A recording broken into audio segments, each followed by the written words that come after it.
بیت المقدس کے بارے میں میرے آقا صلی اللہ علیہ وسلم نے فرمایا یہ ہمیشہ اب یہودیوں کے تسلط میں نہیں جائے گا. یہ میرا یقین ہے. دنیا ٹل سکتی ہے مگر میرے مصطفیٰ کا فرمان نہیں ٹلے گا. میرے آقا نے اگر فرمایا ہے تو وہ ہو کر رہے گا.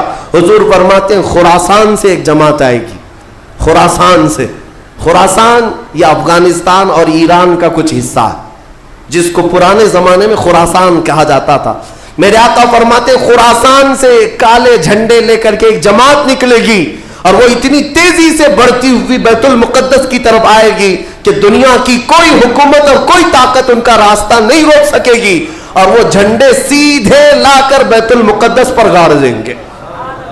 تنصب بإیلیا, میرے آقا فرماتے ایلیا یہ بیت المقدس کی سرزمین کو کہتے ہیں. جھنڈے وہاں گاڑ دیے جائیں گے. اور حضور اکرم صلی اللہ تعالی علیہ وسلم نے یہ بھی فرمایا جب تم دیکھنا کہ یہ یروشلم بیت المقدس دار الخلافہ بن جائے. دار الخلافہ کا مطلب راجدھانی, حکومت کرنے کی جگہ بن جائے. میرے آقا صلی اللہ علیہ وسلم فرماتے ہیں فقد دنت الزلازل والبلایا والامور. حضور فرماتے ہیں تو پھر دیکھنا بڑے بڑے زلزلے آئیں گے دنیا میں. جب یروشلم کو راجدھانی بنا دیا جائے دار الخلافہ, بڑے بڑے زلزلے آئیں گے دنیا میں. والبلایا, اور بہت ساری بلائیں پھیلیں گی پوری دنیا میں. یہ وائرس یہ کنٹینیو آئیں گے. یہ مت سمجھنا کورونا چلا گیا. ہاں یہ سب اب کنٹینیو آنے والی ہیں بلائیں. پوری دنیا میں بلائیں پھیل جائیں گی اور اتنے بڑے بڑے معاملات ہوں گے جن کو تمہارے کانوں نے سنا نہیں ہوگا. حضور نے فرمایا.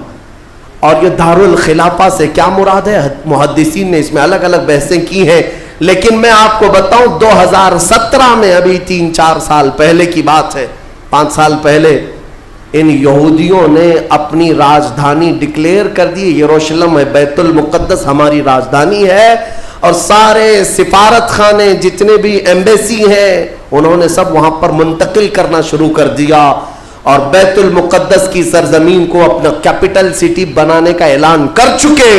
اور میرے آقا کی حدیث صادق آ رہی ہے جب وہ راجدھانی بنے گی اب بڑے بڑے زلزلے ہوں گے اور پوری دنیا میں بلائیں پھیلیں گی اور بڑے بڑے معاملات ہوں گے. اور پھر اس کے بعد میرے آقا صلی اللہ علیہ وسلم فرماتے ہیں ایک دور ایسا آئے گا کہ اللہ ان کو ذلیل و رسوا کر کے اس زمین سے نکالے گا, اور ایک امام برحق کے جھنڈے تلے مومنین جمع ہوں گے. پوچھا گیا وہ امام برحق کون ہوگا؟ میرے آقا فرماتے ہیں وہ میری اولاد میں سے ہوگا, اس کا نام میرے نام پر ہوگا, اس کے باپ کا نام میرے باپ کے نام پر ہوگا, اور اللہ اس کو امام مہدی کی شکل میں بھیجے گا. ہاں یہ زمانہ بہت قریب آ چکا, یہ زمانہ بہت قریب آ چکا. میں بارگاہ رب العزت میں آج جمعۃ الوداع میں یہی دعا کرتا ہوں کہ مولا اگر زندگی کی سانسیں باقی ہیں تو امام مہدی کی فوج میں ہمیں جگہ عطا فرما, ان کے جھنڈے تلے مولا ہمیں امن و امان عطا فرما دے.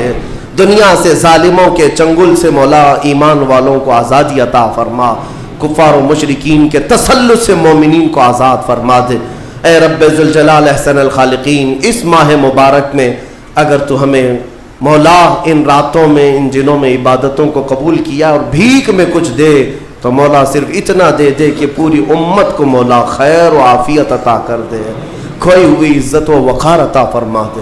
ہمارے ناحق قید کیے ہوئے بچوں کو مولا آزادی عطا فرما دے, بے قصور جیلوں میں بند ہمارے بچوں کو مولا آزادی عطا فرما دے.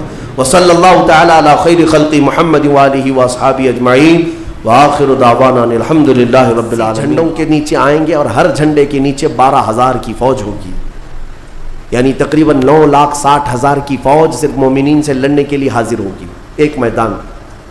اس میں جو مومنین مسلمان جتنے جائیں گے وہ کتنی تعداد ہے وہ اللہ بہتر جانے, لیکن میرے آقا نے فرمایا پہلے دن 1/3 حصہ میدان چھوڑ کر بھاگ جائے گا مسلمانوں کا, اور حضور پاک فرماتے ہیں وہ پورے روئے زمین کے سب سے بدترین لوگ ہوں گے, ان کی توبہ کبھی نہیں قبول ہوگی. جو میدان چھوڑ کر بھاگ چکے ہوں گے ان کی توبہ کبھی نہیں قبول ہوگی.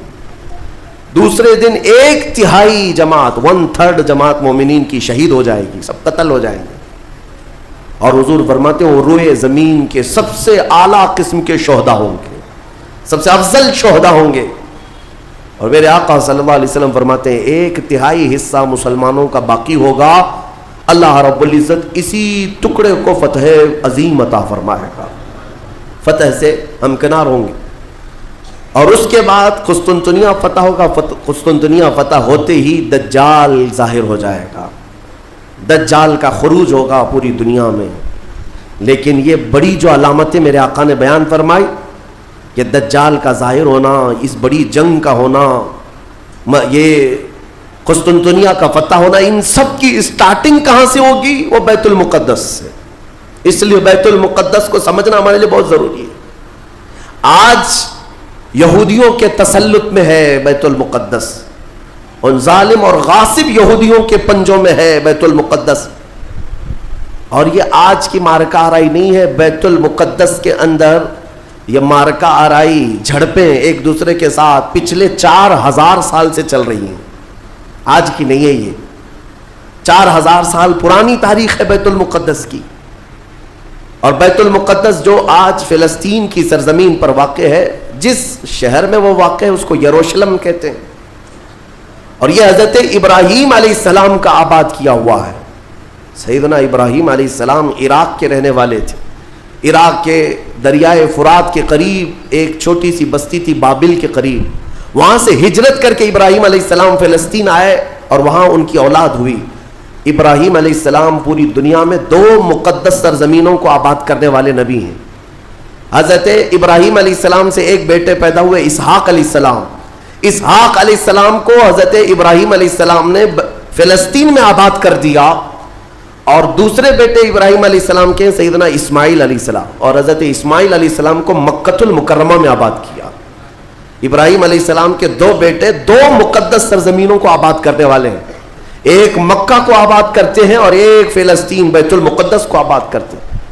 اور بنی اسرائیل اسی خاندان کو کہتے ہیں۔ ابراہیم علیہ السلام کے نیچے جو خاندان آیا، حضرت یعقوب علیہ السلام کی اولاد، اور تقریباً سارے انبیاء کرام علیہ السلام جو بنی اسرائیل کے ہیں وہ اسی فلسطین کی سرزمین میں پیدا ہوتے رہے۔